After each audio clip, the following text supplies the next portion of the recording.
Cuffs are off, man. Get right. Too many left in these leagues, but I ain't gonna leave. I'ma get right. Get right. Down to the bottom and scratch it for all the... Hey everybody, Adam Rank here. What's up, everybody? It's Marcus Grant. This is AJ Dillon of the Green Bay Packers. I got to give a shout out to y'all at Get Right Fantasy. If you are not subscribed, what are you waiting for? You want to lose your league? Check out the Get Right Fantasy Network. You got to get right with the Get Right Fantasy Network. And best of luck with your podcast. Appreciate the support. And you're tuned in to watch my boys at Get Right Fantasy Network. Get you right. Enjoy the show. But I tune in every Friday. Strategies provided, I will lock in every way. So go and roll your sleeves up. Yeah, go roll your sleeves up. And I'm getting down, cause I roll my sleeves up. And I'm getting right, cause I roll my sleeves up.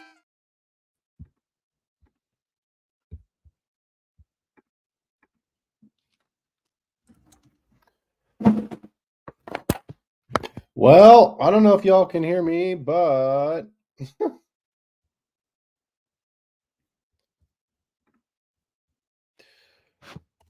what up? Welcome to another episode of The Extra Point. If someone's in the chat, throw if you can hear me in there, because my computer just completely decided not to connect my audio. So let's just make sure this is working.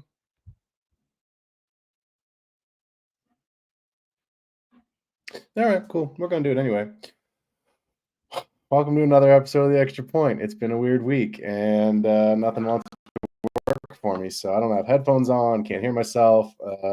Yeah, just been fun, man. We're going to get into it. So last week, not the greatest week in the DFS, or in the DFS world, it was fine. Cash, not the greatest week in terms of the props. It was like 50-50 on the props last week. Sorry, 4-2. So, we'll go through some of that. Of course, as we get into tonight's game, I'm going to be transparent with y'all. I have no idea what to expect. I don't even know if I want to watch it. Like, it just doesn't translate to be a good game right now. So, obviously, I'm going to be watching tonight, but we'll talk a little bit about it from a DFS construction standpoint, where our rosters are going to look like. So, as we get into the show, y'all know what it is. Hit that like and subscribe button. Make sure you jump on over to YouTube and give me a like. Make sure you jump over to the Fantasy Football Tavern for Kendall, and of course, Get Right Fantasy Network.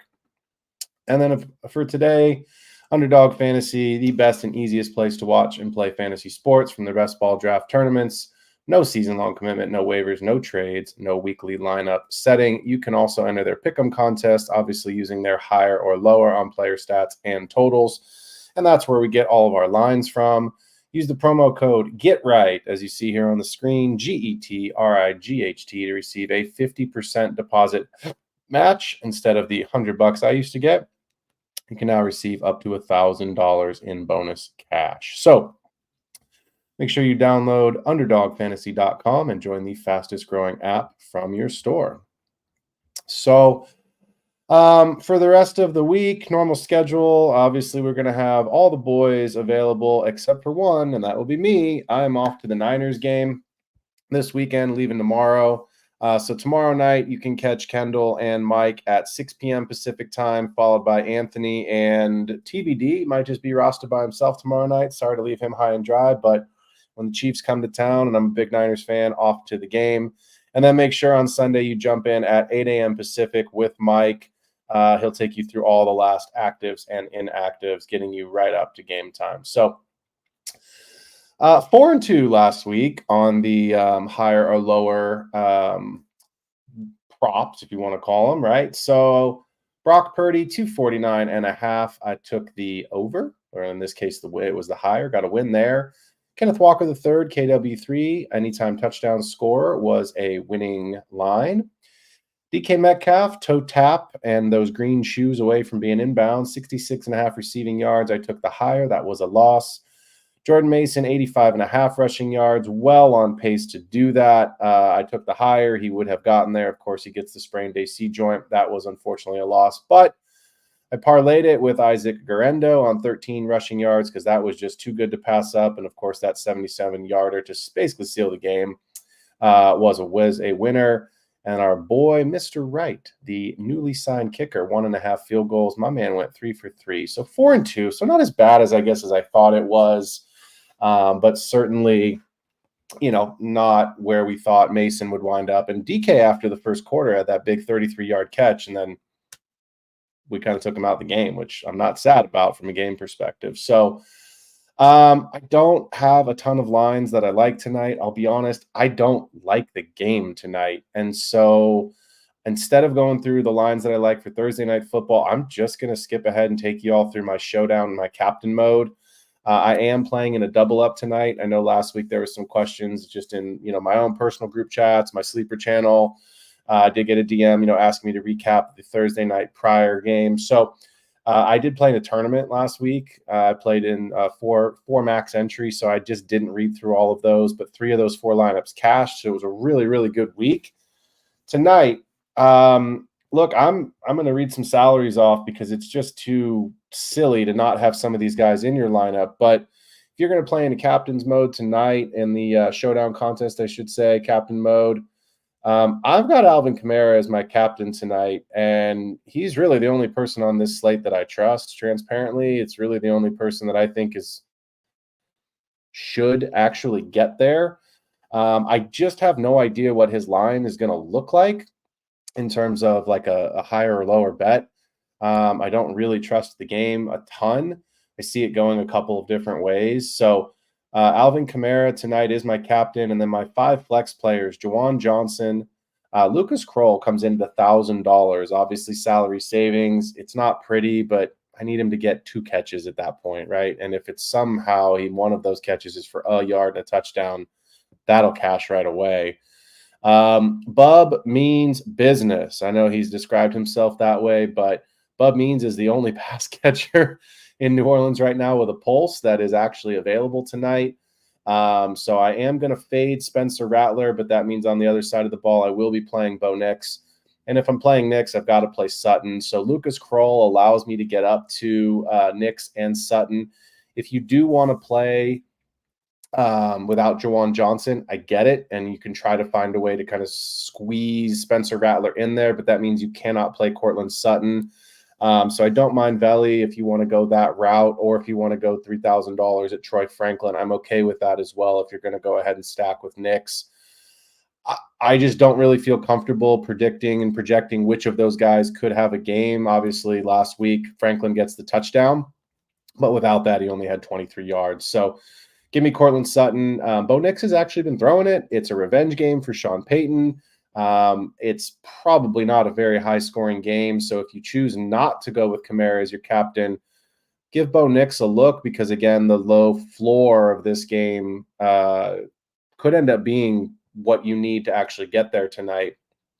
I will be playing Kamara as my captain because he just projects the best on the highest point total on the entire slate for the game tonight. So we didn't have a chance to do the Wednesday show yesterday that we normally do. It's been kind of a weird week. It's been just all sorts of chaos.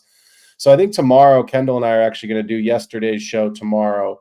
And so we're going to come back with some additional main slate higher or lowers on Underdog.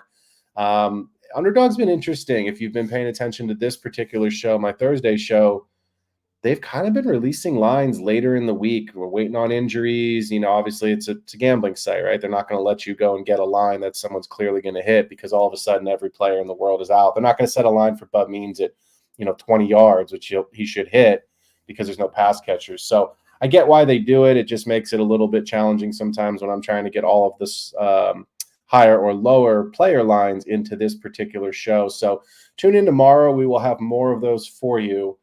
But I do have all of my cash game players available this week. And again, the site that I like to play on is DraftKings. Kendall is not joining me tonight, so I won't have FanDuel for you. But we absolutely will talk about some DraftKings players. So let's start at the top at the quarterback position. Look, Jaden Daniels is the number 1 player on the slate at $7,600. He's the QB4 on the season, and he's been nothing short of fantastic. I had to go back and look at this, but right now that Carolina-Washington game actually projects as one of the highest over-unders, if not the highest over-under of the entire slate. I haven't checked in about an hour or so. So it's possible it got bet down. But look, Jaden Daniels, is just, he's been fantastic. He's obviously getting you there with his rushing totals. Games in Washington, they're 4-2, and they've been putting up points. They put up 42 in Arizona. They're playing really well. So I don't mind spending up this week at quarterback if you want to go the Jaden Daniels route. I'm personally not going to go there, I don't think. Reason being is there are some other higher priced players that I'm going to try to go and fit into my lineup at the skill positions. But I have no problem if you want to pay down at some of the skill positions, as there are some good options. I'll get to those in a little bit. And you want to pay up for Daniels. That's why he's in my cash pool. I may end up still playing him. My early lean is I think I know I want to go a different way. So next player in my cash pool is Jared Goff. There's just not enough. This game, we hope that this game is going to produce what we believe that it can. It should be a shootout. Look, the game's in Minnesota, so it is outdoor, or excuse me, it's not outdoors. Apologies. I was looking at my Green Bay line here. It is another dome game for Mr. Goff. And truthfully, he's been awesome. So, the Cowboys unfortunately couldn't keep up last week. So if you played Goff last week and you had some Amon-Ra and you had some CD bring back like I did, you cashed, minus the CD bit because he was awful. But Amon-Ra got that late touchdown, and obviously Goff was great. So 6,500 for Goff this week. Again, if you want some exposure to that game, but you don't want to, pay up, I'm fine with starting Goff and still getting some exposure. I will have some Lions in my lineup this week. They are going to be pretty chalky plays, but I'll give you at the end, as I always do, just kind of a different way that all these players I'm naming in my pool, that you can get all of these guys into the lineup. Let's move to the other side of that ball in that same game, 6,200 on Sam Darnold. I don't think he projects super well in cash this week, which is why I kind of like him. I don't think he's going to be overly popular. I think people are going to try to go a little bit cheaper at quarterback, a little chalkier play with my next guy. But they are going to try to jam in either Jordan Addison, who I think is a better tournament than cash play, but they're definitely going to try to jam in Justin Jefferson. JJ's just really expensive this week. So if you want exposure to this game and you are going to play Jefferson, I think you almost have to stack him with Darnold, and then try to find ways to get some salary savings. And I'll give you all some of those options here in a little bit, but try to find some salary savings elsewhere if you're going to pay up for JJ. And excuse me, he's 8,500, not 8,100. Apologies on that. But Geno Smith is my fourth quarterback. And look, it's interesting because Geno's only thrown one touchdown a game, but his volume's been really high. His efficiency's been really good. And so for 5,800, you're asking for Geno to get you 10 to 12 DK points. He's been putting up numbers in the 16 to 17 range on DraftKings. So he can 1.5x his salary, if not 2x his salary, pretty easily. And at some point, he's going to throw for more than one touchdown in the game. It's always hard when you're a West Coast team going to the East Coast. They're playing Atlanta this week, but Atlanta's been good. They've been scoring points. Seattle's defense doesn't really scare you that much. I think they're a team that's pretty beatable in a lot of different areas. And Atlanta, lately has the offense kind of clicking. And, even though it's a home game for them, I do think there's points in this game, and hopefully this is a shootout game. I think it's got all the makings of that. It's got the right players. Not great on the defensive side of the ball, either team, with a lot of good offensive pieces. So Geno's my early lean at 5,800 this week, just because I think there's some other guys that project really well on the slate that I want to try to fit into the lineup. And it's hard for me. This is my own personal way to play. Please play responsibly, but please play however you feel you're most confident with.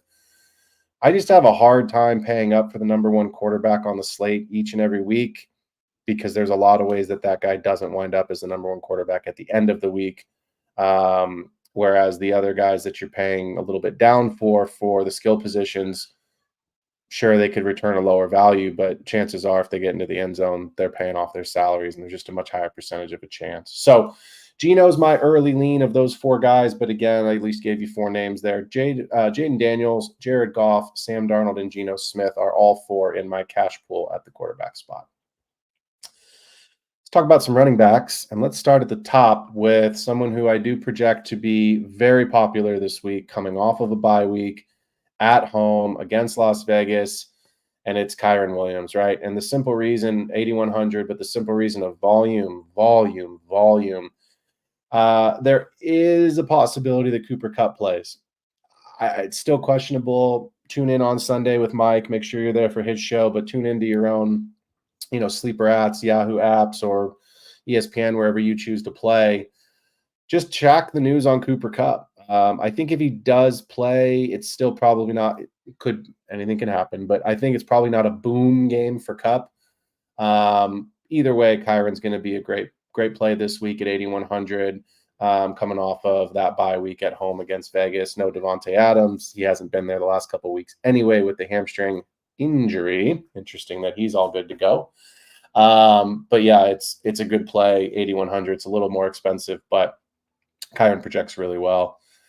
If you think that Atlanta and Seattle can get there, then I would absolutely put KW3, Kenneth Walker III, into your lineups. If you don't think that it can get there, I would still put him in your lineups. His metrics are off the chart. He's rated out by PFF as the number 1 rushing graded running back in the NFL right now. He's number 1 in yards per touch. He's number 4 in scoring, and he's number 4 in expected points per game.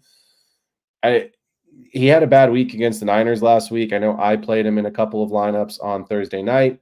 Luckily, he got the anytime touchdown, so that helped me to cash in those tournaments that I had mentioned. But I had mostly faded the Seahawks, and I had played a lot of Niners, so that ended up getting me, over the cash line. I like Kenneth Walker III this week. I think it's a good game environment. I think Atlanta's going to win the game. That's my early lean. That's how I've picked it. So if there are points and they are chasing the game, the volume is just too good for Kenneth Walker III, and his efficiency is off the charts. AJ Terrell is a good cornerback, right? I know he had struggled a couple weeks ago in that game against the Bucs, but at the end of the day, he's still a good cornerback, and I think he will definitely shadow DK Metcalf, and we'll see, right? We'll just kind of see. I think Kenneth Walker is still going to be the focal point, and it's a good projection this week. The next two I'm going to have exposure to. The question is how, and it's Gibbs and Monty, and they're priced really close together. 6,900 for Gibbs, for Jahmyr Gibbs, and 6,600 for David Montgomery. The problem with Gibbs and Monty is just, look, Monty had 2 touchdowns last week. Gibbs had 2 touchdowns the week before the bye week. You just don't know who's going to get it, and there's shootout potential in this game. I think it's a great game environment. I think they're both going to be pretty chalky plays. So the question is, how are you going to build, and which Lion, if you want Lions in this game, do you have exposure to? I do have a build right now. I'll probably change it and tweak it a little bit. But again, all the players that I'm naming off and will name off for the receivers and tight ends and defense, you can get these guys into the lineup. So Gibbs, of course, has the better pass catching. Monty is more of the quote unquote traditional goal line back. So you kind of have to decide how you think the game is going to go. And that hopefully helps you to determine, if you want exposure to this game with the running backs, which one you want to go. I would not play them both. Last running back here for me is going to be Chuba Hubbard at 6,500. Again, similar conversation to Kyron. It's super cheap. He's got a 73% snap share. Like, he's getting everything right now. And again, this is the highest over-under on the slate. So, again, it still feels kind of gross to have Panthers in your lineup. It's not a super high-scoring offense, but again, we're not necessarily chasing the best fantasy plays. We're not talking necessarily about, would you start Chuba Hubbard over, XYZ player. We'll talk about that tomorrow night when we break down all the games. But from can this player get into the end zone? Yes. Is he going to have the opportunity and volume? 100%. So can he pay off his salary and 2x his salary, which is exactly what I'm asking him to do in a cash game? Yeah, Chuba can get you there. So Kyren Williams, Kenneth Walker III, the Detroit running backs, Jahmyr Gibbs and David Montgomery, and Chuba Hubbard are all in my cash pool at the running back position for week 7. Let's talk about the wide receiver spot. Look, Justin Jefferson is $8,500. It's the most expensive player on the slate. It is the most expensive receiver on the slate. I want exposure. I really do. I just don't know that I'm going to be able to afford him. Even if I go down to Geno, I was playing with some lineups at lunch today before we got ready for the show. I was doing the show doc.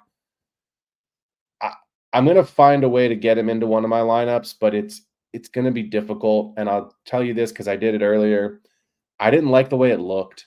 You just kind of look at your team, right? And you're like, oh, JJ, that's great. But then you look at some of the other ancillary pieces and you're like, it's pretty thin. Like I could see more ways that it goes wrong than it goes right. So don't hear what I'm not saying, right? Like Justin Jefferson's fantastic. You need to play him this week in your regular lineups. Of course, he's a locked and loaded starter.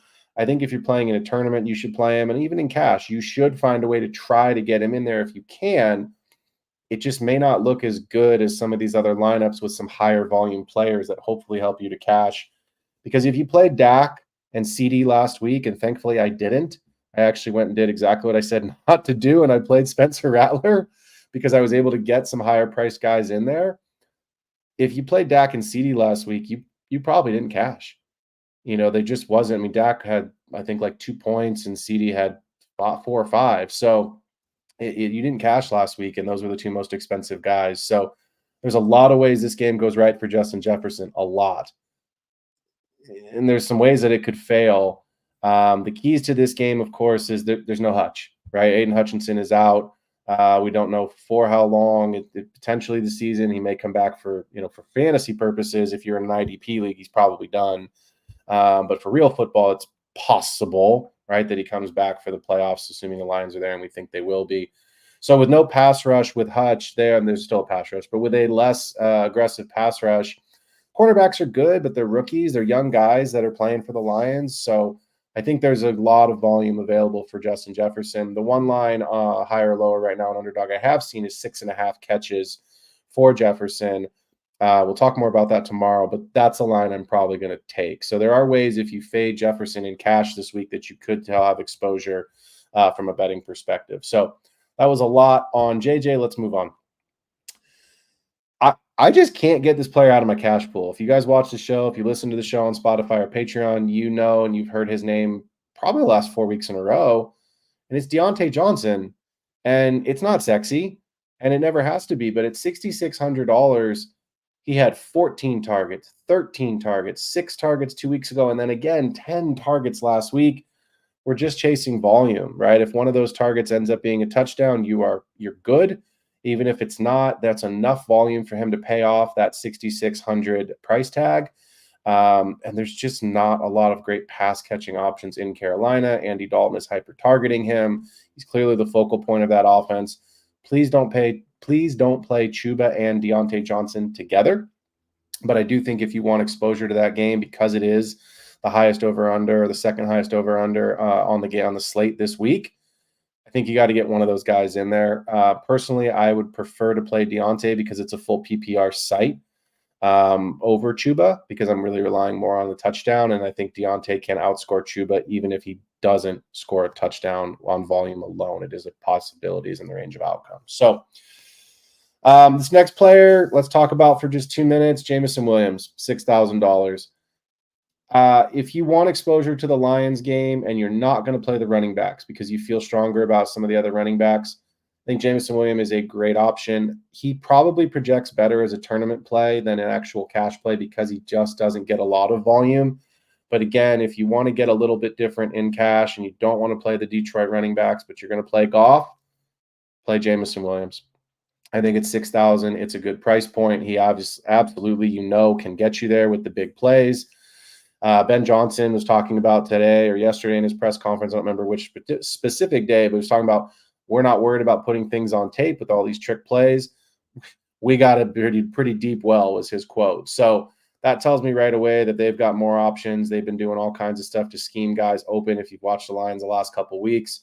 And Jameson has been healthy and been a good focal point for the offense. So at $6K, he's in my cash pool as well. At $5,600, I want to talk about Jordan Addison. And this is a 100% smash in tournaments because everyone's going to play Justin Jefferson. So I think you need to go and play Jordan Addison in a tournament. But this is a leverage play if you want to go away and fade JJ, but you want exposure to this game. And the lineup that I'm going to read off at the end has Addison in it over Jefferson. Again, I still may make some tweaks and changes to this. But I think if you're the Lions with no Aiden Hutchinson, you're absolutely working with your corners and working with your linebackers this week to say, like, let's try to contain what we can contain. No, Aaron Jones is questionable. We're not sure if he's there, but don't let Justin Jefferson beat us. I know every team in the NFL says that every single week, and more weeks than not, Justin Jefferson beats you. But I think if you're trying to control the game a little bit, Jordan Addison is a great play this week at 5,600. I'm at that price point. I'm kind of having a hard time keeping him out of my lineup right now. Again, Justin Jefferson, of course, is the focal point, and it should get the majority of the work. But we saw Addison come back his first game and have 2 touchdowns. So it is a very realistic possibility that if JJ doesn't get there as the number 1 player on the slate, Addison still can pay off that 5,600. I think there's more ways that it can go right for Addison. So that's kind of where my lean is early in the week here still. And then this last player, I'm telling you right now, unless it is injury or there's something crazy happens, this player is 100% locked into my lineup. I never say 100%, but I am this week. Price point's just too good.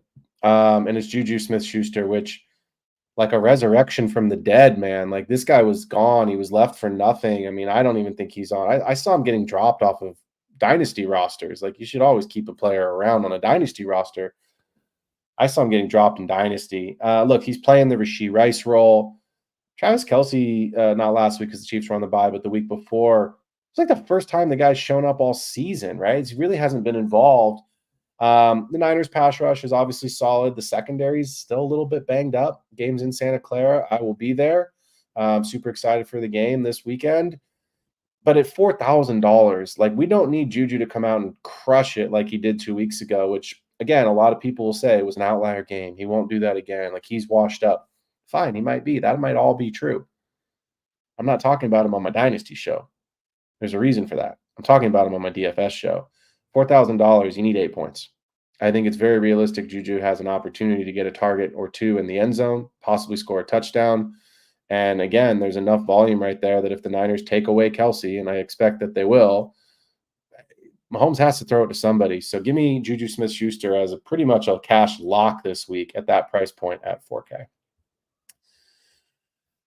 Tight end this week is really hard, guys. I'll be honest with you. There's really only 2 guys right now that I think are worth playing. And one of them, I'm just going to say it. David Njoku at 4,100. I don't want to go there. I get it. The price point's not bad. Amari Cooper just got traded. He's in Buffalo. There's a million reasons to expect, like, David Njoku's going to get an uptick in volume. David Njoku's going to be, more of a pass catcher because we just haven't seen much out of Elijah Moore and, Cedric Tillman and some of these other guys. But have you watched Deshaun Watson play football? It's awful. Like, he's hitting the under every week. I took the under on his total yards last week in my main slate. That was a win. I took his under on his passing yards. That was a win. So I get the reasons why it's an attractive piece, and you might have to go there because there really isn't a good punt option this week. And the top tight ends on the slate are expensive. Like, they're too expensive. You're gonna have to sacrifice a receiver or a running back in your flex spot, at least someone that you feel confident about if you want to pay up at tight end this week. So the player that I'm tracking is, I believe it's Greg, and I have to double check, but yeah, it's Greg Calcaterra, and that's the Eagles tight end. Dallas Goedert missed most of the game last week, and if you watch that game against the Browns, Eagles-Browns, it was awful. The game wasn't very good. Nick Sirianni's trolling his own fans like they won the Super Bowl. Dude, you beat the worst team in the league by 4 points. Like, let's take a deep breath here, fella. But Calcaterra was involved, and Goddard hasn't practiced yet this week. So unless Goddard practices tomorrow, I just don't see a world where Calcaterra is not the quote-unquote punt tight end for the week. And to me, I think if Goddard doesn't practice again tomorrow, he probably trends more towards doubtful and out than he does towards, questionable game time decision. But at 3,200, it's about as low as I'm willing to go, and as well as cheap an option as I can find for someone that A, I think can pay off that salary, and B, I just don't want to pay up for the big time tight ends that, again, you all know as well as I do, tight ends fail. It's pick your week for who the tight end one's going to be on that week. So David Njoku and Greg Calcaterra are really the only two guys that I have in my pool as of now. The last thing I will say on this, on the tight end position, is just stay tuned into practice reports. You just don't know who's going to emerge. Maybe somebody doesn't play later, or someone comes down with a sickness. There may be a better punt tight end play. But hopefully, we want Dallas Goedert to be healthy for obvious reasons. You never want a player to be injured. You never wish anyone poorly. But for this perspective, hopefully Goddard's hamstring isn't ready this week. He needs an extra week to get ready, and Calcaterra at 3,200 becomes your locked-in tight end. Let's talk about 3 DSTs, 3 defenses that I like this week. 2 of them in the same game. We'll start at the top with the Bengals at $3,300. Cleveland's rough, man. They're struggling. Deshaun Watson's been awful.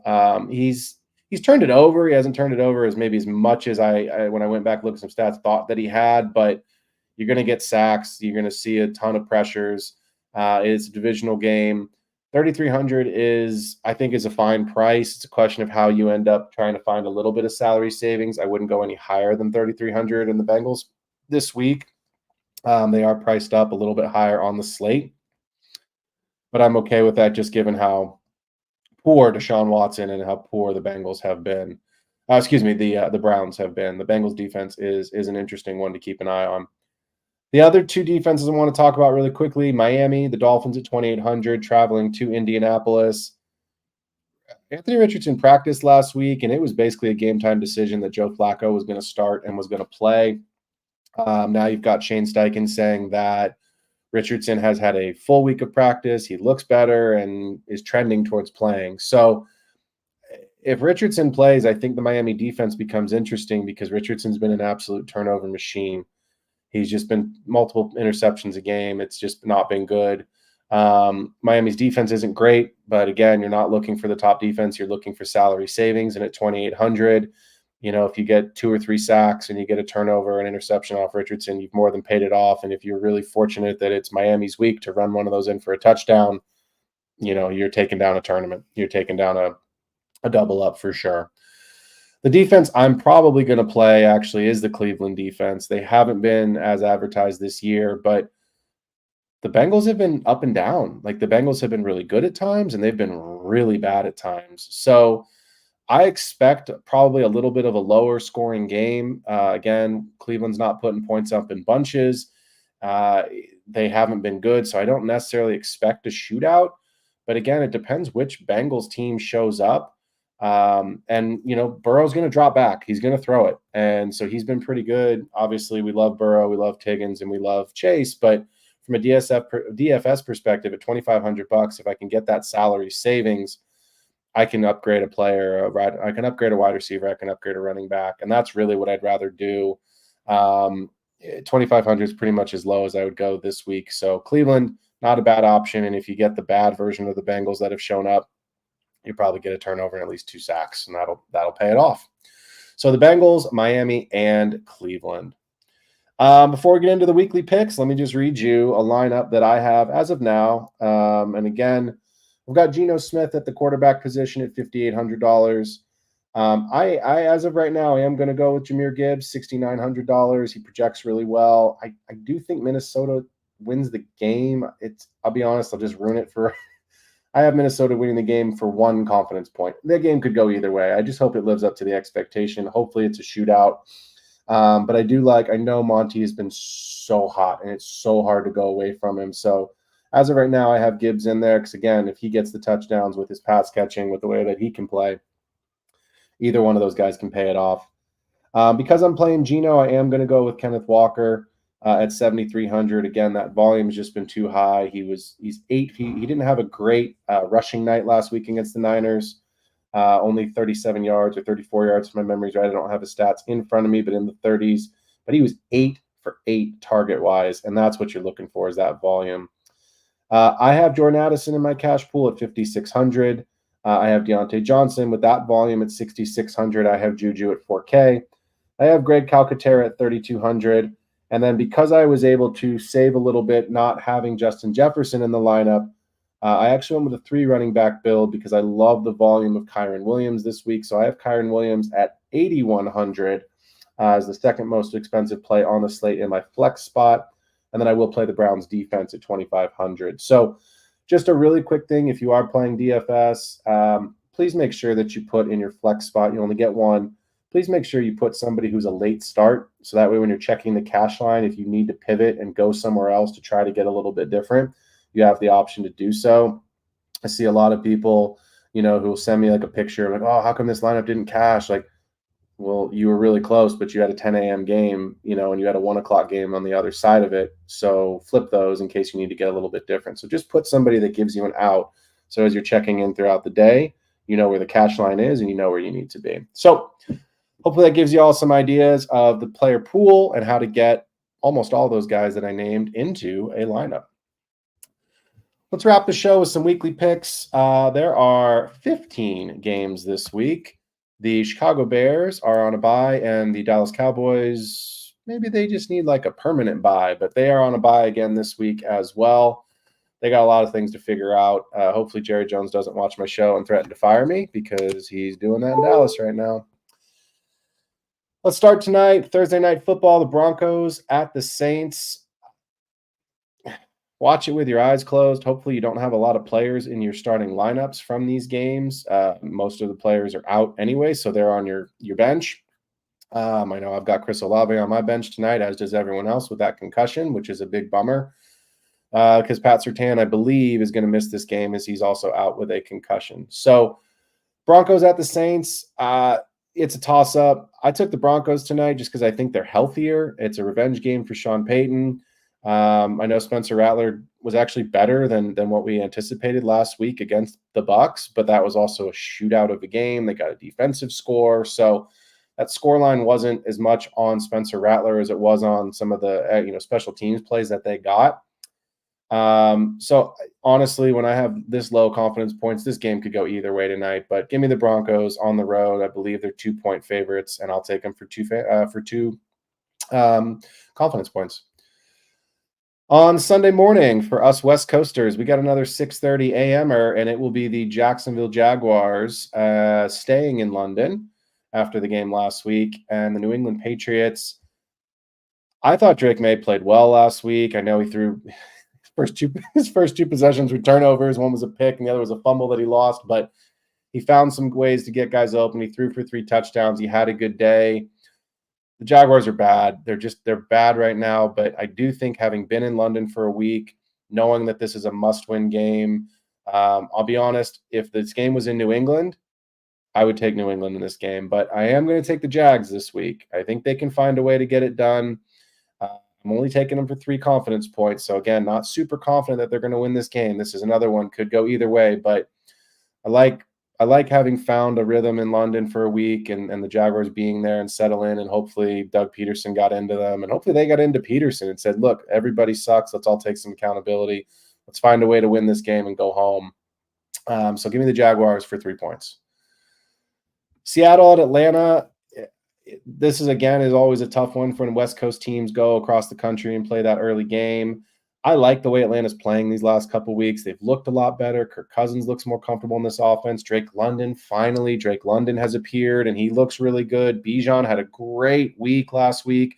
2 touchdowns for him. Tyler Algier had 100 yards and a touchdown last week. The Atlanta rushing game, I know they played Carolina, but the Atlanta rushing game was just awesome. I like the Falcons in this game, and I like them for 7 confidence points, kind of middle of my belief that they can win this game here at home against the Seahawks. And as a Niners fan, go Birds. Atlanta, go Atlanta. Tennessee at Buffalo. This one should, on paper, be pretty straightforward. Buffalo at home. I like them to win this game. I like them for 13 confidence points, especially after acquiring Amari Cooper. We'll see what his involvement is in this offense. And then, obviously the win against the Jets in a big divisional game last week. So, give me Buffalo at home in this one for 13. The Bengals at Cleveland. I want nothing to do with Cleveland other than their defense in a DFS where I need them to get 2 sacks and maybe an interception or 3 sacks. That's all I want to do with them. I don't know if this game's going to hit the over. So if that's what you're looking for, you may need to possibly bet the under because, again, Cleveland they just seem broken. They can't seem to get there right now. this could be the upset of the week. It is a divisional game, and this division is always how it goes, but I don't see it going that way. I just have seen enough of Cleveland now to believe that I don't think they can win this game even at home. I like the Bengals, and I like them for 14 confidence points this week. 15 is the max. I like the Bengals as my second highest play of the week. Houston at Green Bay. Man, what a game. This should be awesome. It should be a great game. Should be a hell of a lot of fun. If you are tuned into Twitter or X, as they call it now, Green Bay has already dropped. They did it in the summer, but they've dropped officially the all-white uniforms with the white helmets this week. Games at home. They look slick. I hope it's a shootout. We all hope it's a shootout because there's so many fantasy pieces in this game. Give me the Packers in a close one, but give me the Packers for 4 confidence points at home against Houston this week. Miami at Indy. I think this is probably one of the worst games on the slate. Anthony Richardson should be the quarterback. Fill in the blank of, what Miami's going to look like with another week of Tyler Huntley. They are coming off a bye, so that gives me a little bit of reason to pause. But again, they just look so broken right now. Like they just can't move. So for all the Tua haters that are out there, I bet you wish you had him back. Because I'll be honest, I've never been a big Tua fan, but my uncle is a massive Dolphins fan. He talks more shit on Tua than anyone I've ever met. I bet you he'd wish he had Tua right now. Give me the Colts at home for 10 confidence points. Detroit at Minnesota. Best game, hopefully the most entertaining game. Let's get a shootout. Let's go to overtime. How about that? Let's just go to overtime with tons and tons of points. I think Minnesota wins the game because they're at home. I only have Minnesota for 1 confidence point. It's 100% a toss-em, pick-em game, and this one, it's just hopefully a very entertaining game. But yeah, I'll take the Vikings for 1 confidence point. Philly at the Giants. Malik Neighbors finally has cleared concussion protocol. He is going to play, so hopefully that makes this game more entertaining, but hopefully it makes it a better, higher-scoring game. Saquon's been rough lately, but we know what he's capable of. And then, of course, A.J. Brown is starting to get himself back after a touchdown last week, and Devonta Smith is healthy. I like Philly on the road in this one for 11 confidence points. Raiders at the Rams. Rams coming off the bye. The Rams are at home. No Devontae Adams. The Steelers just roughed up the Raiders last week. So give me the Rams at home. 15 max confidence points on this one. Carolina at Washington. I was fading, as everyone was. I was fading Washington at the beginning of the season. I just didn't. It was just hard for me to see with, Terry McLaurin at the time, Jahan Dotson, and a rookie quarterback, how they were going to be a playoff team. They're awesome. They're playing great. They're playing really good football. They're scoring a ton of points. Cliff Kingsbury seems to have a good relationship with Jaden Daniels. He's the QB4 on the season. Give me Washington at home for 12 confidence points. Kansas City at San Francisco. I will be at the game, and it is hard for me to not pick my own team. I think there's a lot of ways Kansas City wins this game. We've been saying how I think they're the worst unbeaten team in the league, if that makes any sense. But I'm going to take the Niners at home. I'm only going to take them for 5 confidence points, but I think we can win the game. And again, I just don't want to bet against my own team. The Jets at Pittsburgh. Look, the Jets have been so close in their last couple of games. Literally one play here, Rodgers a couple turnovers there. Pittsburgh's been up and down. They're winning, but they're also not winning big when they win. They've lost a couple games. That Dallas game at home was brutal if you're a Pittsburgh fan. I did not switch my pick. Kendall almost talked me into it last week to take the Jets over the Bills. I did not. I did switch my confidence points last week right before the game and put 10 on the Bears and 1 on the Bills. I had it the opposite way at the start of the week. Give me the Jets, Jets with Devontae Adams and a happier Aaron Rodgers for 6 confidence points. Then we got 2 Monday Night Football games this week. We have the Baltimore Ravens at the Tampa Bay Buccaneers. Should be an awesome game. I'm really excited. I know you are all really excited for this game. I found myself really struggling with some of these other games, so my confidence points make me a little nervous that I'm this high on Baltimore because I absolutely see a path for the Bucs to win it. I do have the Ravens winning this game. I have them for 8 confidence points. I may end up changing that on Sunday.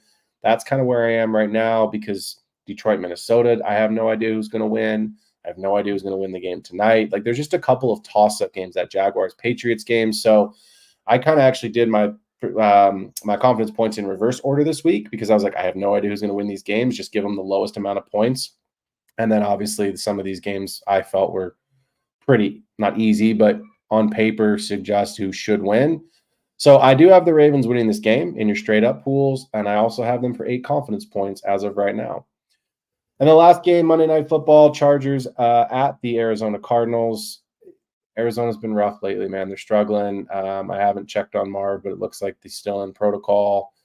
The Chargers surprised me last week. They came out and just basically won the game in 3 quarters. I mean, the Broncos had a valiant comeback, but Chargers were just up so big. So give me the Chargers in this game for 9 confidence points. So really quickly to recap, Broncos for 2, Jaguars for 3, Falcons for 7, Buffalo for 13, the Bengals for 14, the Packers for 4, the Colts for 10, Minnesota for 1, Philly 11, the Rams for 15, Washington for 12, the Niners for 5, the Jets for 6, Ravens for 8, and Chargers for 9. Let's jump in. Got a couple of questions here. Z Money, what's up, Z Money? Good to have you on the show here on a Thursday afternoon. Start 2, Garrett Wilson, Brandon Ayuk, Xavier Worthy, JSN, and Jerry Jeudy. Z Money, if you're still here, can you give me a scoring format? Is this full PPR? And I guess Superflex doesn't really matter since none of these are quarterbacks. But if it's a full PPR, half PPR, what that's going to look like. I'm not playing Jerry Jeudy. That's even though Amari Cooper's gone, I just don't believe in Deshaun Watson. So I'm not playing him. I'm probably going to roll with Garrett Wilson and Xavier Worthy this week. I know Worthy's a big play guy. I know he can absolutely just go and do nothing, but you know, Debo started the week as limited with his wrist injury, so that is something to pay attention to if he is not fully healthy. And then, of course, with Jordan Mason not fully healthy, that does make Brandon Ayuk really interesting. But you know as well as I do, Z Money, that the Niners go, you know, it's your week, it's his week, it's that guy's week. So if it's not Ayuk's week, it's not Ayuk's week. Ayuk is an interesting play, though, if the news about Debo or about Mason is negative. But right now, my early lean is to play Garrett Wilson and Xavier Worthy. But if we get some more information on the Niners, then you can take your shot on Ayuk. And I would play George no matter what. I know that's not your question, but I would definitely play George Kittle. Is JT playing? If not, start 2. Cook, Chubb, Ray Davis, Bucky, or Madison. I wouldn't play Chubb yet. I don't think he's ready. Madison is touchdown dependent. James Cook is practicing. He's questionable. So obviously if he doesn't play, Ray Davis is a smash. He absolutely crushed it last week. And I love Bucky, but man, it's hard because now they're saying that it could be Rachaad White leading a 3-headed committee with Bucky, with White, and with Tucker. So it's going to be either Cook or Davis for me. And then pay attention to the news, but I'd probably play Bucky still, and he's just going to have a lower ceiling. Dynasty is my life. Well, you're in the right place, my man. Join us tomorrow. We'll be on at 1 o'clock Pacific time tomorrow, 4 Eastern. Normally my show is on Wednesdays at 6 p.m., and it is almost entirely a Dynasty show. So Dynasty is my life. You are in the right spot. Tomorrow's content will be our Wednesday content, so it will be more on dynasty trades, long-term values. I've had a couple of interesting trades that I saw in some of my leagues that I want to bring up tomorrow as well. His question is, am I crazy for starting Bub Means over Andrews this week? And no, I do not think you are that crazy for it. I'll be honest. I actually have Bub in a league that I really want to start him in. Unfortunately, I've also got Neighbors and Devonta Smith as my 2 starting wide receivers, so I can't, and I just don't want to flex him because I've got a Devon Achane in that flex spot right now. So that's why I'm not starting him. I didn't bring that up to tell you, oh, my team's really good. No, I brought that up to say if I didn't have that lineup, I would start him. I'd start him tonight. I think the volume is there for him tonight. Juwan Johnson's an interesting play because he's tight end, but like he only saw 4 targets last week. Kamara, we know, should get a lot of targets, but I think Bub's going to have a nice night. I think he's really the only guy there. And Andrews, except for last week where he finally showed up and then of course finally scores a touchdown when everyone benched him, you just don't know what you're going to get week to week from him right now. So yeah, I don't think it's that crazy if you want to start Bub Memes in a game where, again, Chris Olave's out. I don't believe, let me double check, but I believe Pat Surtain is ruled out tonight. And give me just 1 second. Yep, he's out. So yeah, go ahead. Start Bub Means and let's hope he catches a big one. Looks like last question here from Perry W. Denver D, not a good play tonight without PS2. I think you can still play him. And I say that just because I think the game environment's pretty low, right? Like I don't think it's not a great game, obviously. Let me just grab the over-under on this one.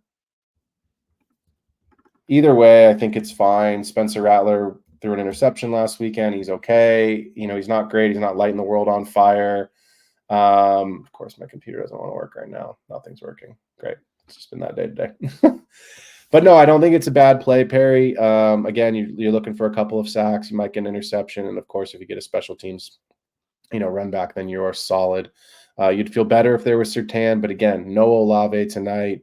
That's a big deal. And then, of course, Rashid Shaheed just went under the knife and is now out for the season. So I think the exact reason we like Bub Means is because there's really nobody else out there.